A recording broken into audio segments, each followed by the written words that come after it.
বাহিরের দেশগুলোতে এই ডেজার্টটা অনেক ফেমাস। উপরে থাকবে একেবারেই চকলেটে ভরা আর ভিতরে হচ্ছে ক্রিমি ক্রিমি, মুখে দিলেই একেবারে মিলিয়ে যাবে। হ্যালো, আসসালামু আলাইকুম এভরিওয়ান। আজকে খুবই মজাদার একটা ডেজার্টের রেসিপি নিয়ে হাজির হয়ে গেলাম। আর এটা দেখেই বোঝা যাচ্ছে কতটা লোভনীয় হয়েছে। আর এটা খেতে কিন্তু অসম্ভব মজার হয়ে থাকে, না বানালে বিশ্বাসই করতে পারবেন না। অবশ্যই বাসায় একবার ট্রাই করবেন। রেসিপি ভালো লাগলে চ্যানেলটাকে সাবস্ক্রাইব করে পাশে থাকার অনুরোধ রইল।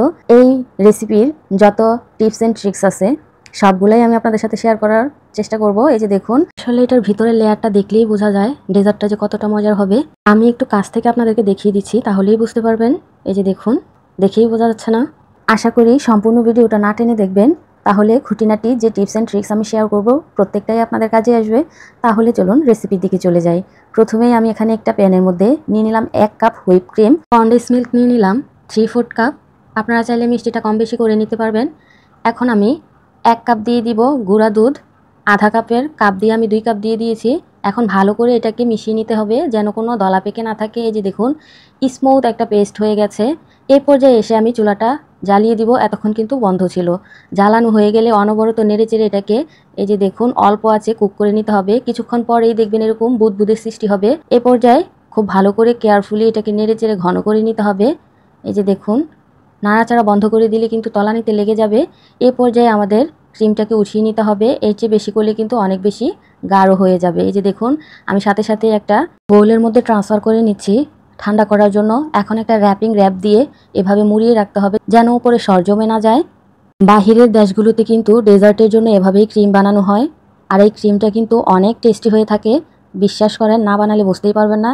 নিশ্চয়ই খেয়াল করেছেন এটা কতটা ক্রিমি হয়েছে। আর এই বিস্কুটগুলো কিন্তু 10 টাকা দামের পাওয়া যায়। এগুলাই আজকে আমি ইউজ করব।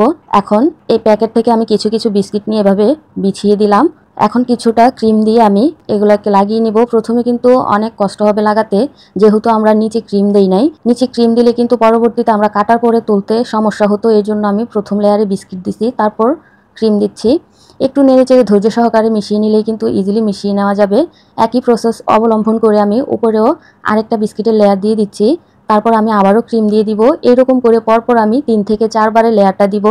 আপনারা চাইলে 1 বার, 2 বার, 3 বার অথবা আমার মতো চাইলে 4 বারে এই লেয়ারটা দিতে পারেন। আমি ফাইনাল ফিনিশিং দিয়ে নিলাম। এটা কিন্তু উপরের পার্ট। আমি 4 বার বিস্কিট আর ক্রিমের লেয়ার দিয়েছি, এটা উপরের পার্ট। এখন স্মুথ করে এই লেয়ারটা দিতে হবে, কারণ আমরা চকলেটের গানাশ দিব। ফিনিশিং দেওয়া হয়ে গেলে 10 মিনিটের জন্য নর্মাল ফ্রিজে রেখে দিতে হবে। এখন আমরা একটা গানাশ তৈরি করব। প্রথমে আধা কাপ হুইপ ক্রিম দিয়ে দিলাম আর মিল্ক চকলেট দিয়ে দিলাম 100 গ্রাম। এখন এটাকে একটু ছোট ছোট করে দিব, যাতে এগুলা মেল্ট হতে সহজ হয়। এই যে দেখুন, কিছুক্ষণ অল্প আঁচে বসিয়ে রাখলেই কিন্তু এটা মেল্ট হতে শুরু করবে।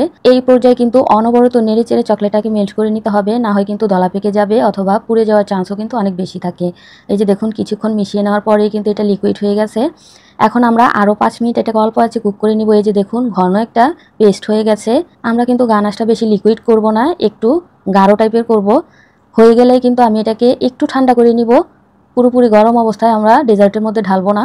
5 মিনিট রেখে দিলেই কিন্তু ঠান্ডা হয়ে যাবে ইজিলি। তারপর ডেজার্টের উপরে আপনারা এটা ঢেলে দিবেন।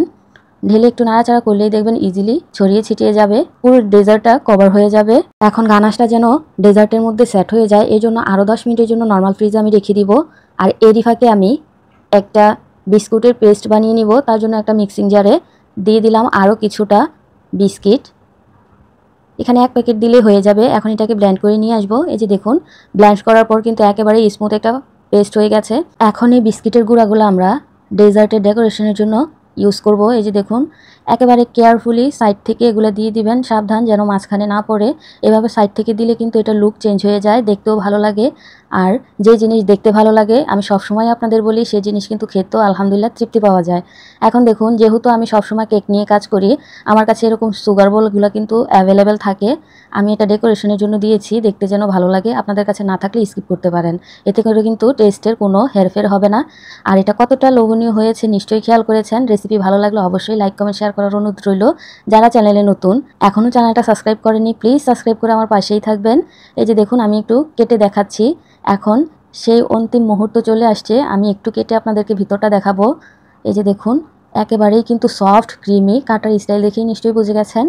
এখন আমি একটা স্লাইস উঠিয়ে আপনাদেরকে দেখাচ্ছি। এই যে কতটা লোভনীয় হয়েছে। এই ডেজার্টটা কিন্তু আপনারা যে কোনো অনুষ্ঠানে অথবা যে কোনো স্পেশাল মুহূর্তের জন্য রাখতে পারেন। আশা করি যাকে খাওয়াবেন সেই আপনার উপর খুশি হয়ে যাবে আর রেসিপি তো নিশ্চয়ই জানতে চাইবে।